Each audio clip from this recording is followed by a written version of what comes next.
en la fuerza o en debilidad, en la calma o en la tempestad.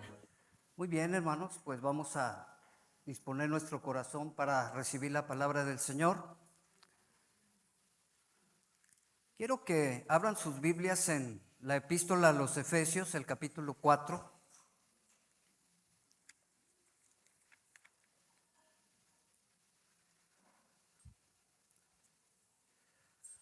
Gloria a Dios. Estamos predicando, hermanos, esta serie titulada Una iglesia que crece para edificarse en amor. Y ya este domingo sería la tercera ocasión que predicamos. Según los planes que tenemos respecto a esta serie, el próximo domingo cerraríamos. Y todo esto, hermanos, lo que estamos enseñando, tiene que ver con hacer a usted consciente de la gran responsabilidad que tiene en este asunto de la edificación de la iglesia. Uno de los objetivos es precisamente ese, porque en algunas ocasiones los hermanos, las hermanas o algunos hermanos, algunas hermanas piensan que ciertas personas son las que deben hacer las cosas que están implicadas en la edificación de la iglesia, que es el cuerpo de Cristo. Pero no, la palabra de Dios nos enseña que cada uno de nosotros, como decía nuestro hermano Pastor Luis en la escuela dominical, ¿verdad? Cada uno de nosotros ha recibido ¿qué?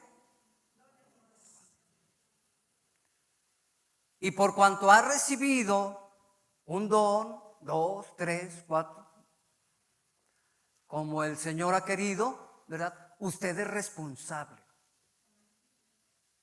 de poner en práctica ese don. Entonces, es necesario, hermanos, que seamos conscientes de esa gran responsabilidad, porque es la manera en que Dios edifica a su iglesia. ¿Estamos de acuerdo? Dios edifica a su iglesia, hermanos, a través del Santo Espíritu. Él hace su obra, Él tiene una función. Dios edifica a su iglesia a través de su santa palabra. La palabra de Dios tiene una función y también está involucrada, implicada en este asunto de la edificación de la iglesia. Cada uno de nosotros estamos allí implicados en esta acción maravillosa de edificar el cuerpo de Cristo. Porque el Espíritu Santo nos ha capacitado para ello y nos ha dado, ¿verdad?, la oportunidad de servir al Señor, de ministrarnos unos a otros. Y entonces de esa manera, hermanos, es como Dios ha pensado, ha planeado edificar a su iglesia para que su iglesia como cuerpo de Cristo funcione al 100.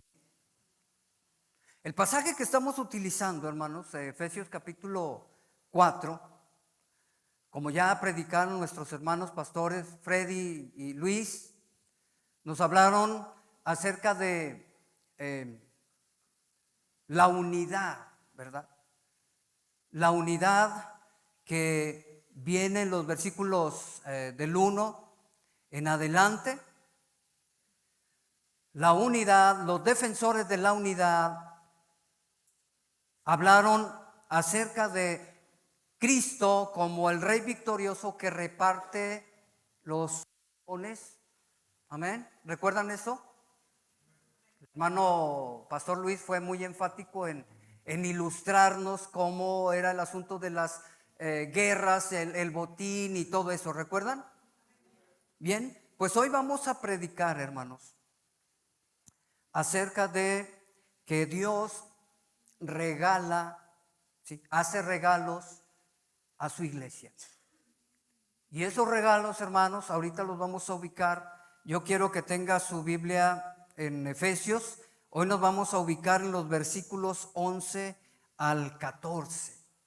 Y ahí vamos a encontrar lo que Dios ha regalado para su iglesia con el propósito de que estos ayuden en la edificación del Señor. Permítanme orar.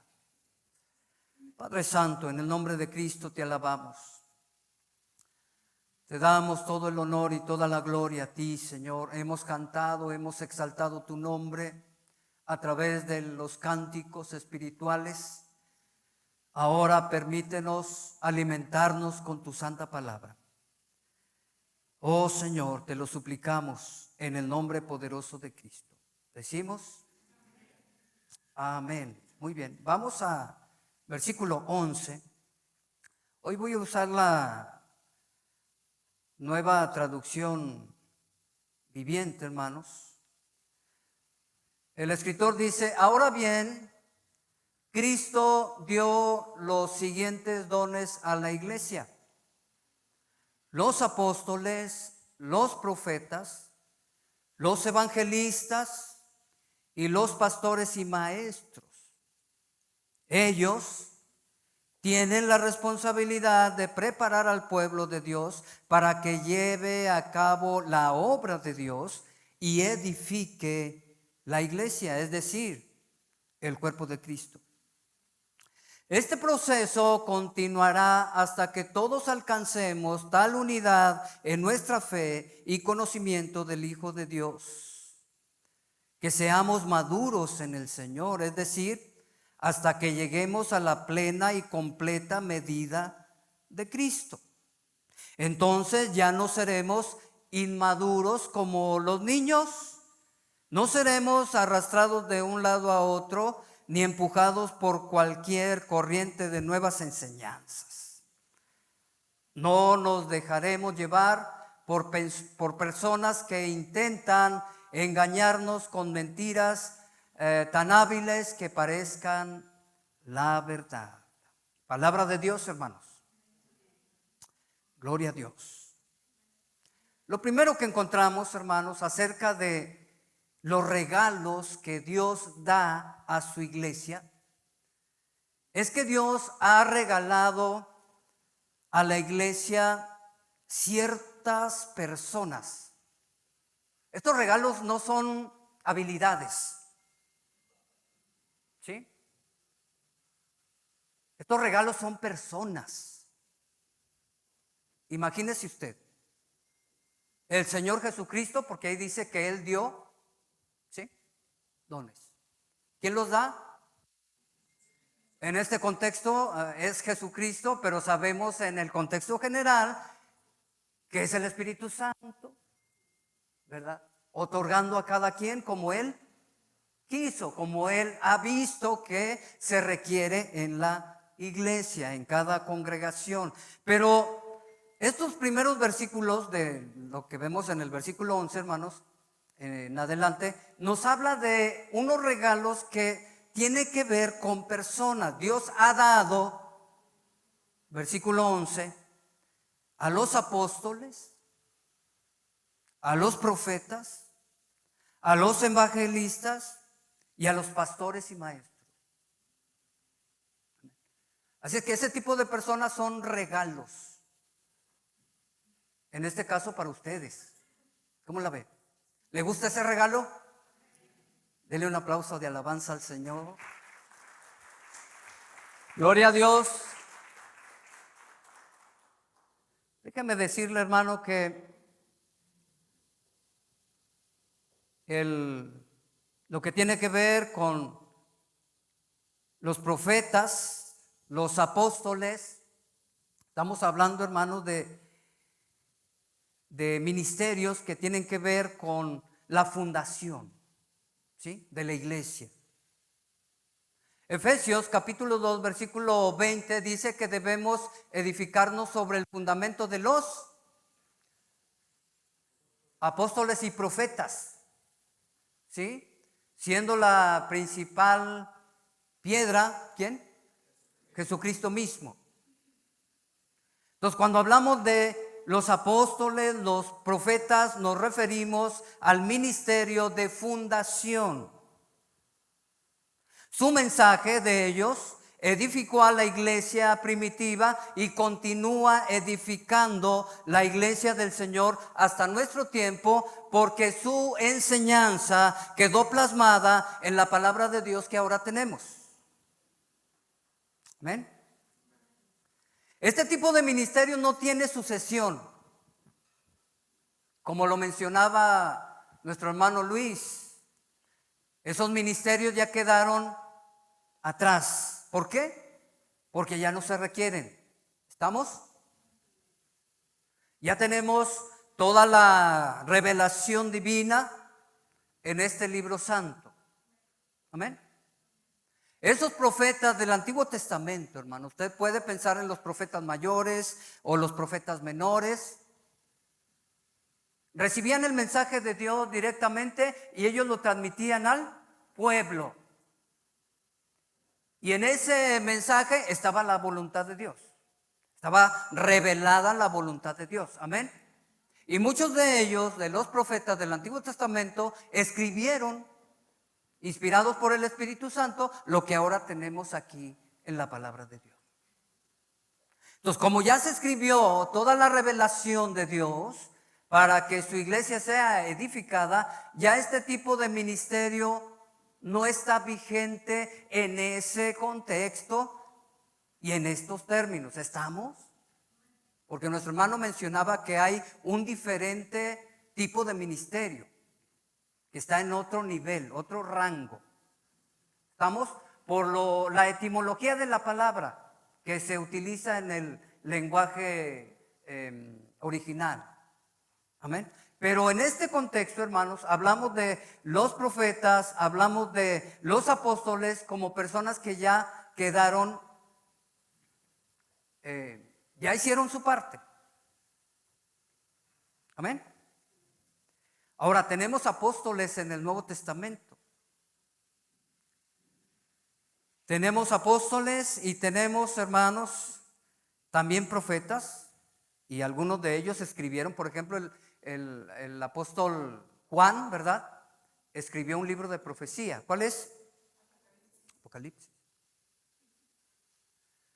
Y también hablamos del Nuevo Testamento como un tiempo en que se dio el mensaje, se dio la enseñanza, ¿verdad? Y ya quedó plasmada en lo que ahora tenemos como el Nuevo Testamento. Entonces, hermanos, lo primero que mencionamos es que Dios ha dado ciertos hombres como regalos para la iglesia, amén, y que estos hombres, ¿verdad?, están para colaborar con el Espíritu Santo, con la palabra de Dios, hermanos, para edificar a la iglesia del Señor. Gloria a Dios. Qué bonito, hermanos, porque déjenme decirles que es maravilloso pensar cómo Dios no nos ha dejado solos. Amén. Dios nos da un mandamiento para que hagamos, pero no nos deja a la deriva. El Señor sabía que la iglesia iba a necesitar personas comunes y corrientes, amén, para que nos sirviéramos unos a otros y así edificáramos la iglesia del Señor. Y esto es algo maravilloso, hermanos. Amén. Entonces, la iglesia en el pasado, hermanos, fue edificada a través de todo el mensaje que estos personajes o estas personas plasmaron en la palabra de Dios, lo que ahora tenemos. También allí, hermanos, en el versículo 11, menciona a los evangelistas y a los pastores y maestros. Son otros dos tipos de personas. Y déjenme decirles, hermanos, que ese tipo de ministerio todavía está en acción, está vigente. Los evangelistas, los pastores y maestros todavía están vigentes, porque hablamos de que ellos constituyen el ministerio de continuidad. Los apóstoles y profetas pusieron el fundamento, el cimiento, siendo Cristo mismo la piedra principal. ¿Estamos? Los evangelistas, los pastores y maestros van a edificar sobre ese fundamento. Y esto es algo también digno de honrar al Señor, porque como digo, Dios no nos ha abandonado, Dios está con nosotros y Dios está proveyendo todo lo que la iglesia necesita para que esta iglesia, cada congregación, hermanos, esté sana, esté activa, esté creciendo y esté llevando a cabo la obra que se nos ha encomendado en este mundo perdido. ¿Cuántos dicen amén? Los evangelistas, hermanos, tienen como encomienda el predicar el evangelio, sembrar la semilla. Hechos capítulo 8, versículo 26 al 40 nos presenta la historia de Felipe, conocido como el evangelista. Y es maravilloso porque ahí interviene el Espíritu Santo. La historia nos presenta al Espíritu Santo diciendo o informando, impulsando a este evangelista llamado Felipe para que fuera a tal lugar, a un lugar específico. Imagínese usted qué maravillosa obra. Felipe estaba predicando. Recordemos la historia, hermanos, que hubo una gran persecución. ¿Recuerdan? Hechos capítulo 7 en adelante. Felipe era uno de los diáconos de la primera iglesia, de la iglesia que estaba en Jerusalén. Pero cuando surgió la persecución, muchas personas salieron huyendo de Jerusalén. ¿Estamos? Felipe era uno de ellos y él iba por las ciudades predicando el evangelio de Jesucristo. Bueno, imagínese usted a este hombre evangelista recibiendo del Espíritu Santo. A ver, Felipe, te necesito en el camino que desciende a Gaza, que es desierto, dice. Necesito que vayas para allá. Imagínese que el Espíritu Santo esté obrando así, de esa manera en usted. ¿Le ha pasado? Amén. ¿Cómo se siente? Qué impresionante, ¿verdad? Saber que el Espíritu Santo pone pensamientos, te impulsa. Dios mismo está obrando en tu corazón, en tu mente. Es algo impresionante, hermanos. Cuando yo me convertí me pasaba, que comencé a experimentar eso, me quedaba asombrado porque decía, ¿y este pensamiento de dónde viene? Este impulso, ¿de dónde viene? Es el Espíritu Santo. En una ocasión iba llegando ya a casa, hermanos, y el Espíritu Santo puso en mi mente, regrésate y ve a visitar a fulano de tal. Híjole, vivíamos allá por la colonia Solidaridad, allá por el Cerezo, cerca de Vergel. Y ahí vengo en la bicicleta hasta, ¿cómo se llama aquí? El Foce. Y resulta que cuando llego estaba la familia con una gran necesidad y entendí que era el Espíritu Santo que quería que fuera a visitarlos, a hacernos presentes ahí y a ministrar a esa familia. Es algo maravilloso, hermano. En una ocasión estaba postrado en la iglesia en Santa Rosa, hermanos, orando al Señor, y el Espíritu Santo me dijo, bueno, no audiblemente, puso en mi corazón, en mi mente, como lo he dicho en otras ocasiones, ir a visitar a un criminal a su casa. A un hombre que, olvídate, todos le temíamos. Era un criminal. ¿Y saben qué? Yo me resistí, dije, ¿cómo no? Ese cuate es tremendo. Pero fuimos. Estaba herido el hombre, casi lo matan. Y ahí estaba. Llegué a la casa, toqué y dije, pues en el nombre del Señor vamos a ver qué pasa. Estaba en cama el hombre. El punto es, hermanos, y lo que quiero resaltar es que es algo maravilloso pensar que Dios está en ti y que te empuja a hacer todas esas cosas, que te lleva a predicar el evangelio a personas que tú ni te imaginas que ibas a contactarlos, que te impulsa a predicar el evangelio en situaciones que nunca lo hubieras imaginado. Y así con este hombre, el evangelista Felipe, le dijo: ve y desciende a tal lugar y ahí te vas a encontrar a un hombre. ¿Y qué fue lo que pasó? Conocemos la historia, ¿verdad? El hombre era un eunuco de Etiopía que regresaba a su país después de adorar en Jerusalén. Y entonces el Espíritu le dijo a Felipe: acércate con él. El hombre iba leyendo la escritura, Isaías capítulo 53, y entonces fue donde conectó el evangelista con ese hombre y le dijo: ¿entiendes lo que lees? Y el hombre dijo: ¿cómo pudiera si nadie me explica? Y ahí comenzó a predicarle el evangelio del Señor Jesucristo. El evangelista hace esas cosas. Ese es parte de su trabajo. Dios ha dado evangelistas a su iglesia para que prediquen el evangelio, para que se siembre la semilla. Amén. Y entonces le predicó, el hombre creyó, en el camino se bautizó. ¿Y saben qué pasó? El hombre siguió su camino, pero se dice que llegando a Etiopía, hermanos, él comenzó a predicar el evangelio y el evangelio empezó a crecer.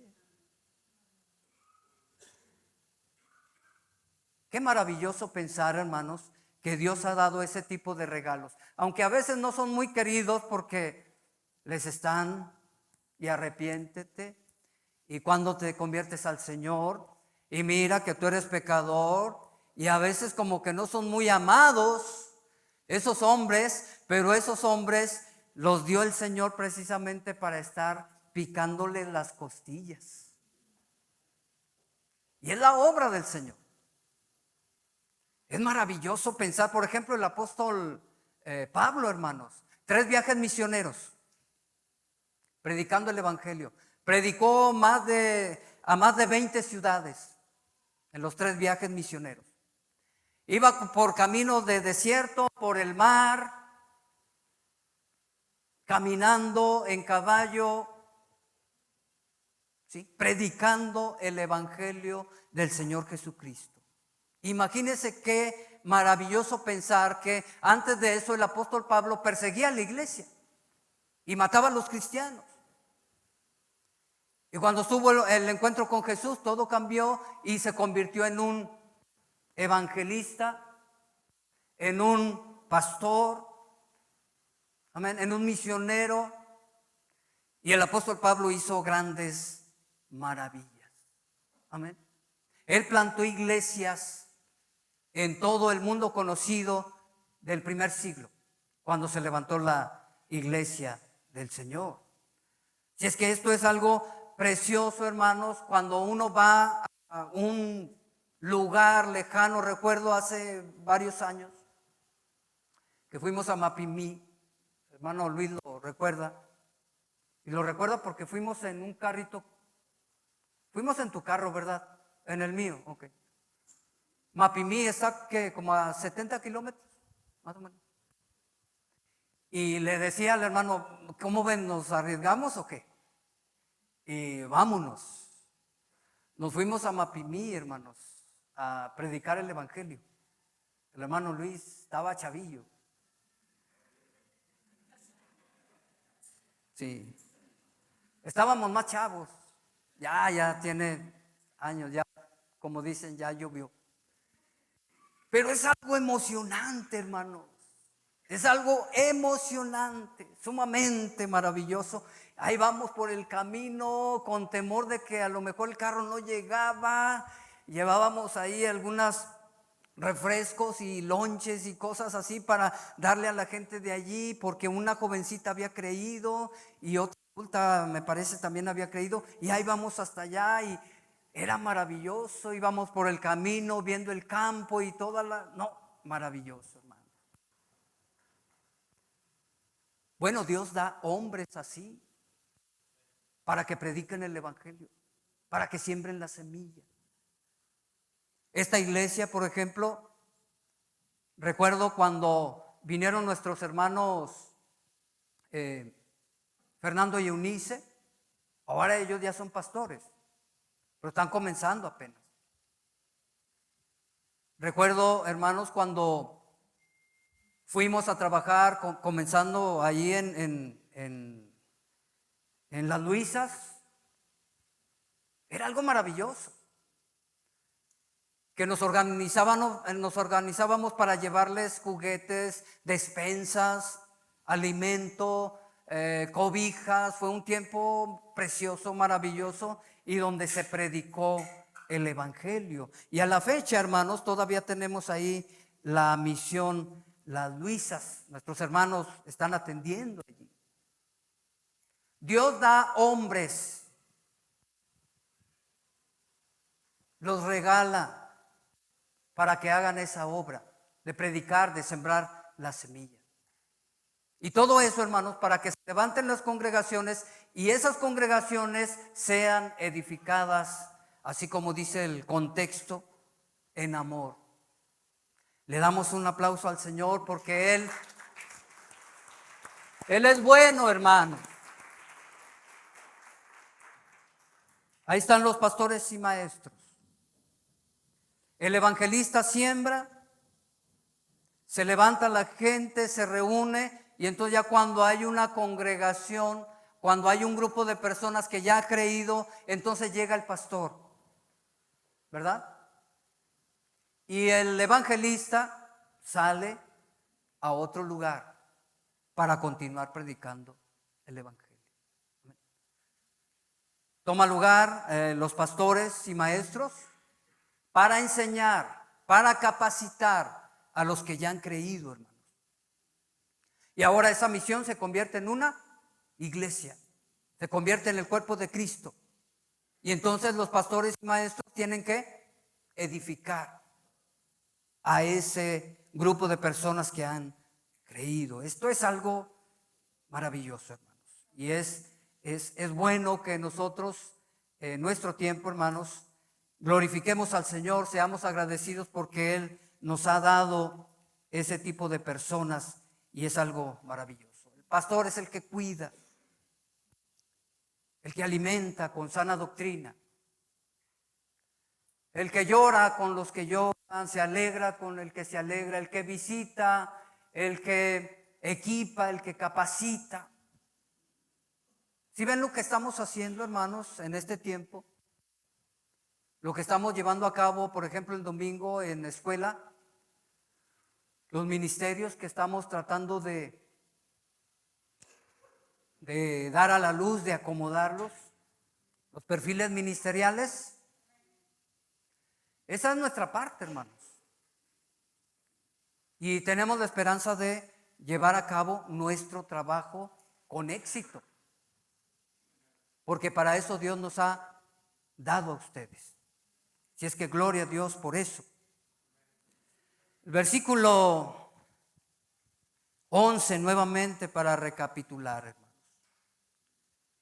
Cristo dio los siguientes dones, regalos a la iglesia: los apóstoles, los profetas, los evangelistas y los pastores y maestros. Ahora veamos el versículo 12. Ellos tienen la responsabilidad. Noten cuál es el trabajo, la responsabilidad de esos hombres. Esto es importante, hermano.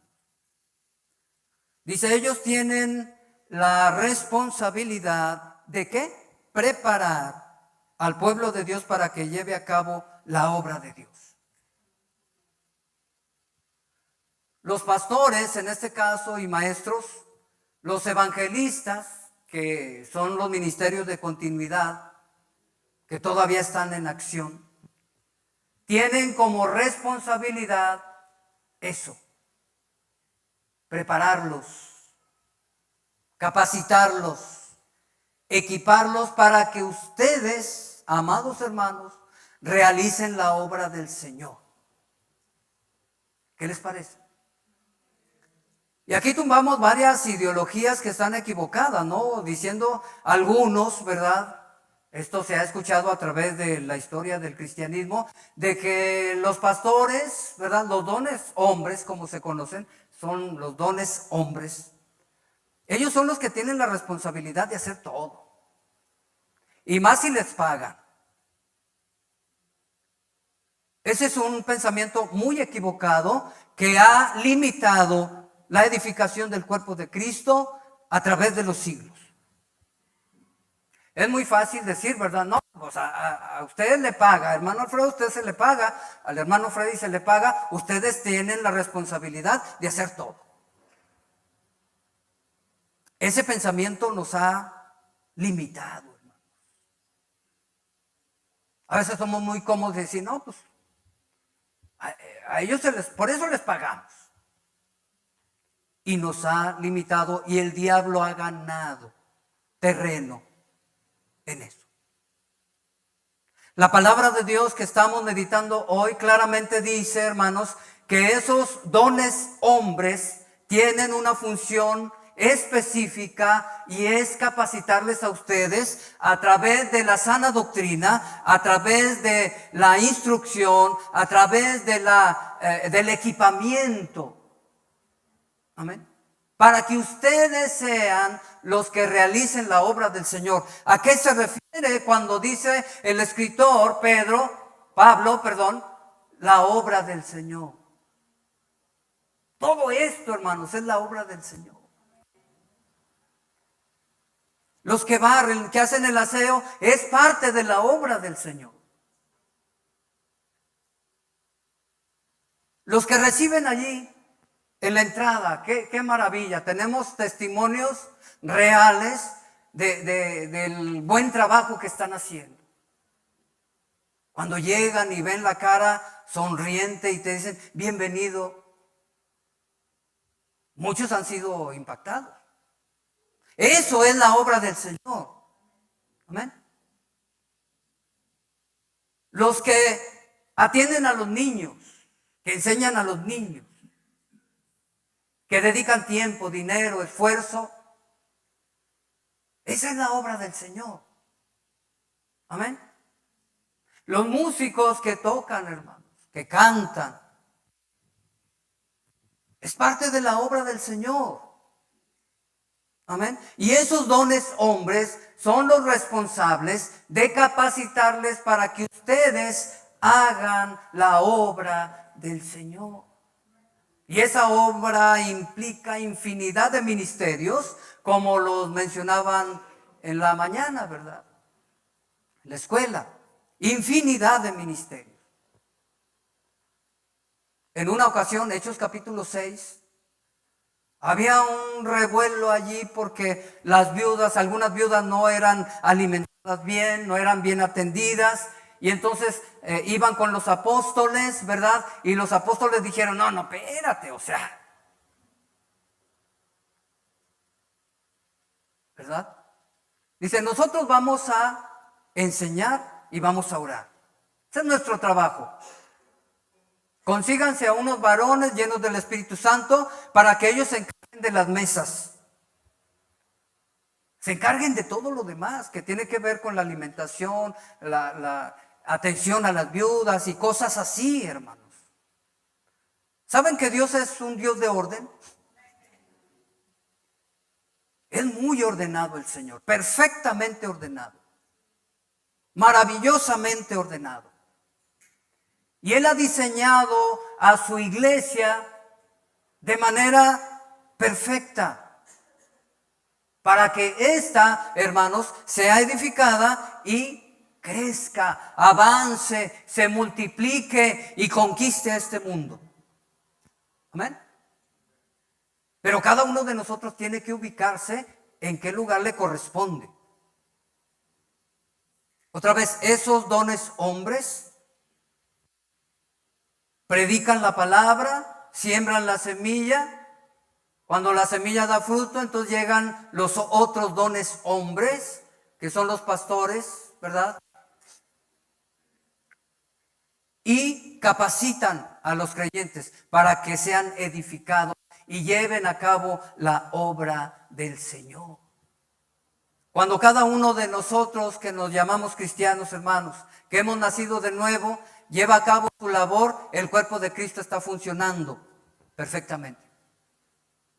Pero cuando no, como ya lo hemos mencionado infinidad de veces, pero vale la pena recordarlo, cuando no, hermanos, entonces el cuerpo del Señor, que es la iglesia, está mutilado o está invalidado, porque el que es ojo no funciona, y entonces nada más tiene un ojo, el cuerpo, usando esa metáfora, ¿verdad?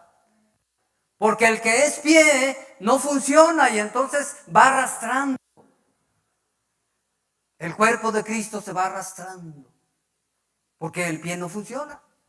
Y así sucesivamente. El plan del Señor es maravilloso. Cada persona lo ha colocado en el lugar preciso porque Él mismo lo ha capacitado, le ha dado dones para que funcione allí. Como un edificio, hermano. Ahí están las columnas. Esas columnas tienen su función. Amén. Están sosteniendo, hermano. Si quitamos esas columnas, se viene abajo todo el edificio. Ahí está el piso. Tiene una función el piso. Amén. Todos tenemos una función. Y estos dones, hombres, como se conocen, tienen su función. Y su función es, hermanos, versículo 12, tienen la responsabilidad de preparar al pueblo de Dios para que lleve a cabo la obra de Dios y edifiquen la iglesia, es decir, el cuerpo de Cristo. Bendito sea el Señor. Amén. Y luego el versículo 3, hermanos, nos presenta la meta en todo este trabajo de edificar la iglesia del Señor. Mire lo que dice. Este proceso, ubiquen primeramente que hay un proceso para que el cuerpo de Cristo sea edificado y llegue a la meta. Dice el versículo 13, este proceso continuará, es un proceso continuo, hasta que todos alcancemos tal unidad. En la Reina Valera dice la unidad de la fe. En nuestra fe y conocimiento del Hijo de Dios. Que seamos maduros en el Señor. Es decir, hasta que lleguemos a la plena y completa medida de Cristo. Ahí tenemos la meta final, hermano. Amén. Este versículo 13, hermanos, tiende a el futuro. Cuando dice que debemos alcanzar la unidad de la fe y del conocimiento del Hijo de Dios, a un varón perfecto, a la estatura de la plenitud de Cristo, habla de total perfección. Total perfección. Y esa total perfección será alcanzada en el día postrero. Amén. Cuando el Señor Jesucristo venga por su iglesia, que seamos totalmente redimidos y seamos totalmente perfectos. Amén. Tiende hasta allá este pasaje. Pero eso no nos debe limitar a decir, bueno, pues aquí no se va a alcanzar esa perfección total. Y bueno, ahí le damos ahí como vaya saliendo. No, nosotros debemos buscar la perfección. Y entre tanto llega el Señor Jesucristo, hermanos, la iglesia como un solo hombre debe alcanzar el mayor nivel de madurez espiritual. Amén. La iglesia, hermanos, entre tanto que llega el Señor, debe armarse de este pensamiento y de decir, bueno, yo tengo que hacer mi parte y alcanzar el mayor nivel de madurez a través de mi servicio que realizo a favor de la obra de Dios. ¿Estamos? Porque para alcanzar la perfección va a ser en aquel día. Pero en esta vida, hermanos, podemos tener y alcanzar un buen nivel de madurez, de perfección. ¿Cuántos dicen amén? Amén. Y si usted madura, hermano, hermana, ¿sabe qué? Su matrimonio va a madurar. Su familia va a madurar. La iglesia va a madurar. Y la sociedad va a madurar. Va a ser alcanzada por Cristo. Porque la base de toda sociedad es la familia. Y si tenemos familias sanas, entonces tenemos una iglesia sana que va creciendo, que se va multiplicando y que va conquistando el mundo de allá afuera. ¿Cuántos lo pueden creer? Entonces, hermanos, debemos animarnos unos a otros, como dice la Escritura, para que unos a otros nos sirvamos, nos estimulemos al amor y a las buenas obras. Amén.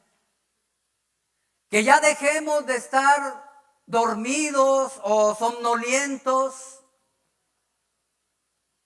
que debiendo ser ya algunos maestros, todavía estén como niños, cuando ya debieron de haberse perfeccionado. La iglesia, hermanos, de nuestro tiempo, tiene la gran responsabilidad de hacer su parte en este mundo. ¿Para qué vino este mundo, hermano, hermana?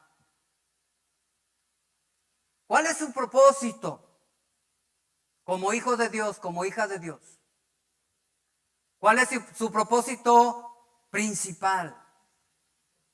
¿Acaso no vivimos para la gloria de Dios? El capítulo 1 lo dice de Efesios. Existimos para su gloria. ¿Acaso no vinimos a este mundo para servir al Señor? Pero a veces el mundo nos atrapa, ¿verdad? Y dejamos a un lado lo que en verdad debiéramos de hacer en esta vida que Dios nos da, porque Él nos ha cableado, nos ha hecho, nos ha dotado para que realicemos una función en su iglesia. Usted es hijo de Dios, es hija de Dios y tiene esa bendición, pero también esa responsabilidad. Queremos animarles, hermanos.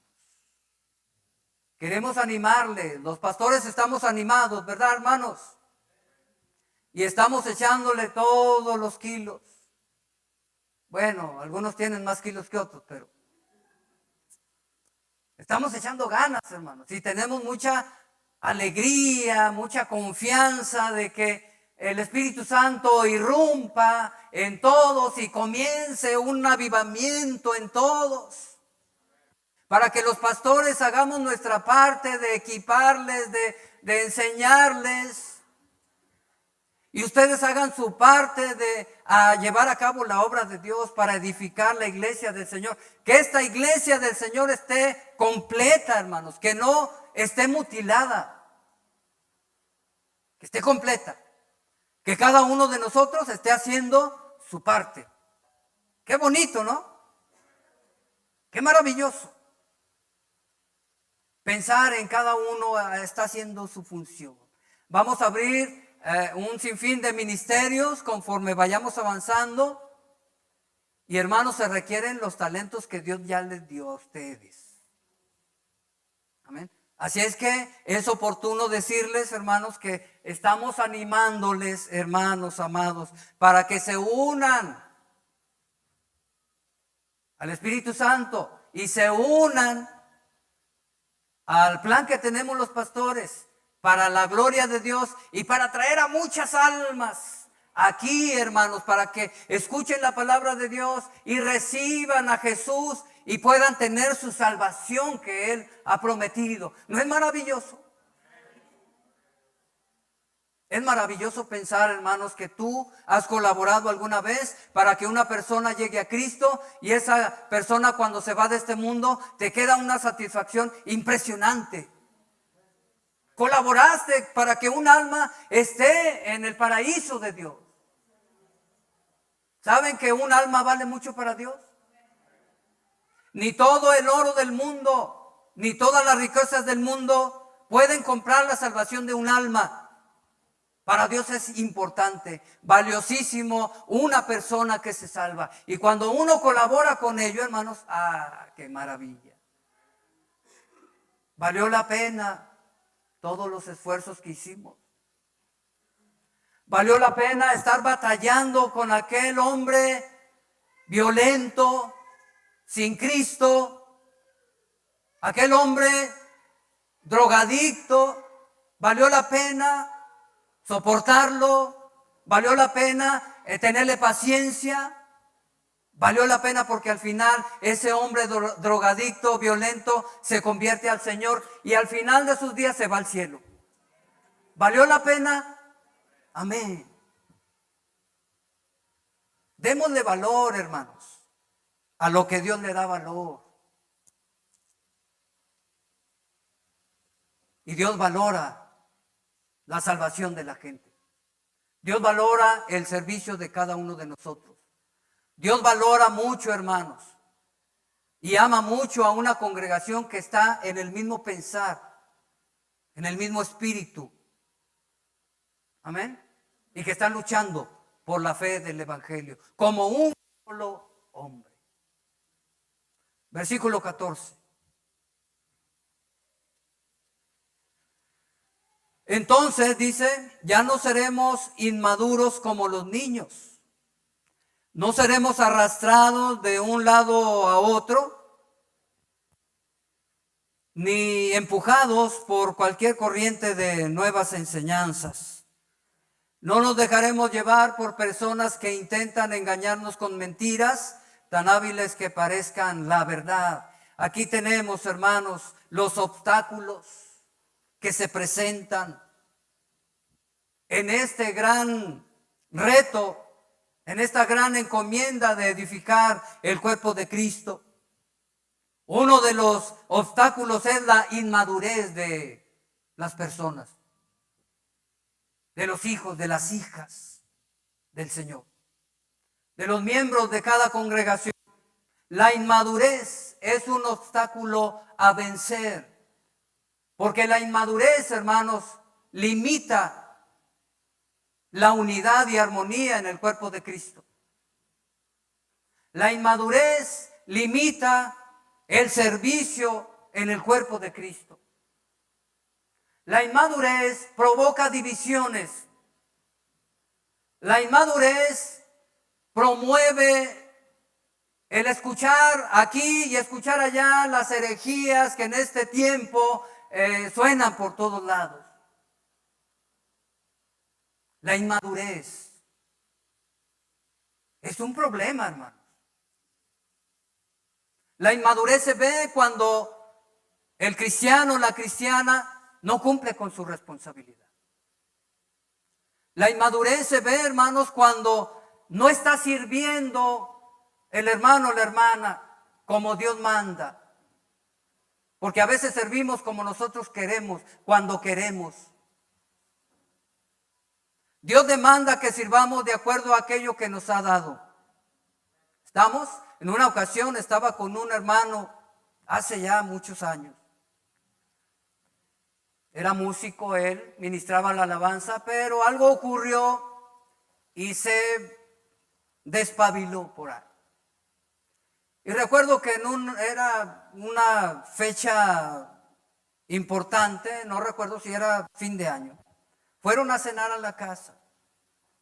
Nos llevaron de cenar, hermanos. En aquellos tiempos era un poquito complicado. Y nos llevaron pavo relleno. De ahorita les digo, no me gusta el pavo relleno. Pero ya con hambre uno se come todo. Y ahí llegó el hermano y le dije, ¿cómo estás? No, pues bien. Y me hizo una pregunta. Me dijo, ¿cómo me va a juzgar el Señor? con respecto al servicio, porque estábamos hablando de servicio. ¿Y tú dónde estás? Porque ya no estaba en la iglesia donde estábamos nosotros. ¿Y dónde has estado? ¿Qué pasó? ¿Estás sirviendo? El tema era el servicio y me dijo, ¿cómo me va a juzgar el Señor? Le dije, te va a juzgar de acuerdo a los talentos que Dios te dio, a los dones que Dios te dio. ¿No enseña eso la Biblia? ¿Sí? ¿A uno le dio? ¿A otro? ¿Y no le pidió cuenta de eso? Le dije, Dios te va a juzgar de acuerdo a lo que te ha dado. Tómala, se sintió mal. Porque había escondido su talento. Hermanos, Dios nos ha capacitado, hermanos. Nos ha otorgado dones, talentos, para que los usemos. Si usted no los está usando, da a conocer que es un hermano inmaduro, una hermana inmadura. ¿Y sabe qué? La inmadurez detiene la edificación del cuerpo de Cristo. Amén. La inmadurez detiene la obra del Señor. Y esa no es la voluntad de Dios. Dios quiere que cada uno de nosotros avancemos, nos movamos, sirvamos en aquel lugar donde Él ya de antemano ha pensado que debemos estar.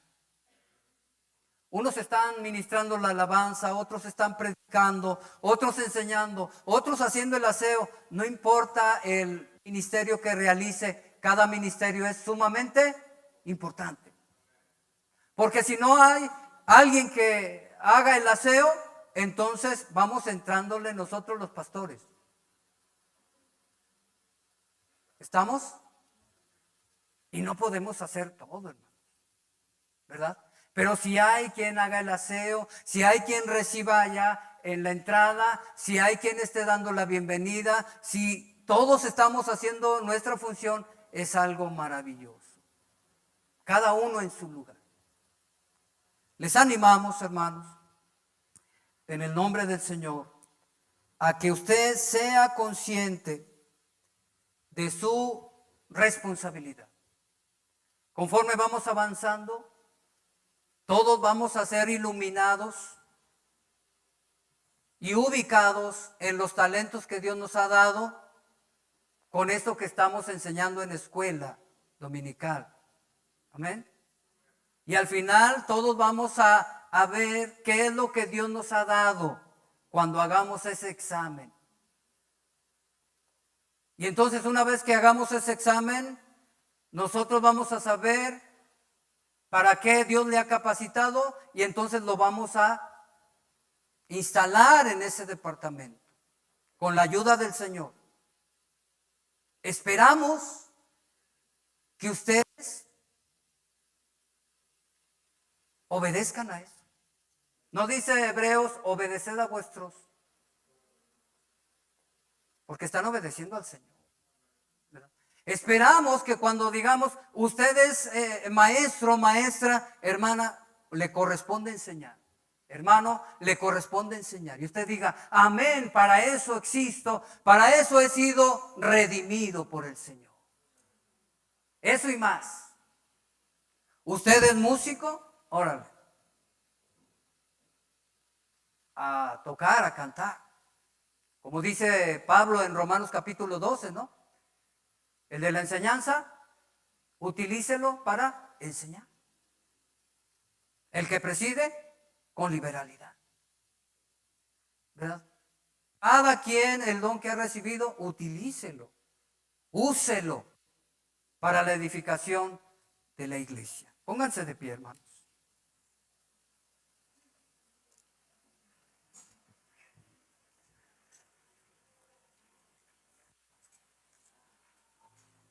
A veces decimos, vamos a comprometernos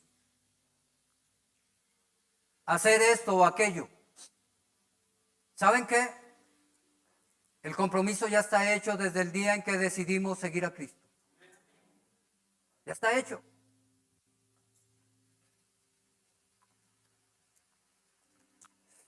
Pero vale la pena, hermanos. De vez en vez, de tiempo en tiempo, recordar que tenemos un compromiso. Los años pasan, hermanos, el tiempo no se detiene. Y las situaciones que acontecen en la vida tienen un sinfín de matices. Hay hermanos que se han extraviado de la verdad y han dejado a su Señor, quien los redimió. Hay otros tantos que estamos en las congregaciones, pero estamos con un pie aquí y otro pie en el mundo. Y no obedecemos a aquel que nos salvó y dio su vida en la cruz. Hay otros que están avanzando, ahí vamos, bendito sea el Señor. Porque en la viña del Señor hay de todo. Pero no nos quedemos en fuera del camino del Señor. No nos quedemos en que, bueno, yo soy así. No nos quedemos ahí. Obliguémonos, hermanos, a hacer la voluntad de Dios. Obliguémonos. Es algo de lo que hace mucha falta en nuestra congregación. Sí, queremos a veces y decimos, sí, amén, hermano, sí, amén. Pero llegamos a casa y pasan los días, volvemos a la normalidad de las cosas. No, oblíguese a hacer las cosas. Amén. Y como dijo el pastor Freddy en una ocasión, si hoy no pudo, mañana inténtelo otra vez. Y si mañana no puede, inténtelo otra vez. Pero oblíguese, porque una cosa hago, dijo Pablo. Dice, yo lanzo los brazos, ¿verdad? Golpeo, no como al aire o como a la aventura. No, yo sé lo que estoy haciendo. Oblíguense, hermanos, obliguémonos, disciplinémonos y verán qué hermosura le vamos a dar al cuerpo de Cristo. Vamos a orar. Que el Espíritu Santo le ministre a cada uno conforme a la necesidad que cada uno tiene y conforme a la voluntad de Dios. Padre Santo, oh Señor, nos humillamos delante de ti. Queremos pedirte que perdones nuestros pecados, porque en ocasiones fallamos, Señor. No podemos decir que hemos evitado eso. Cada día te fallamos. No queremos fallarte, pero el pecado nos asedia y nos hace caer. Estamos animándonos unos a otros, Padre Santo, en este tiempo, con el fin de edificar a tu iglesia, así como tú quieres, como es tu voluntad. Esto implica que cada uno de nosotros sea consciente de su responsabilidad. Señor, te pedimos que nos ayudes. Y oramos para que esta congregación se edifique conforme a tu voluntad. En el nombre de Jesús te lo imploramos. Decimos: en la fuerza o en debilidad, en la calma o en la tempestad.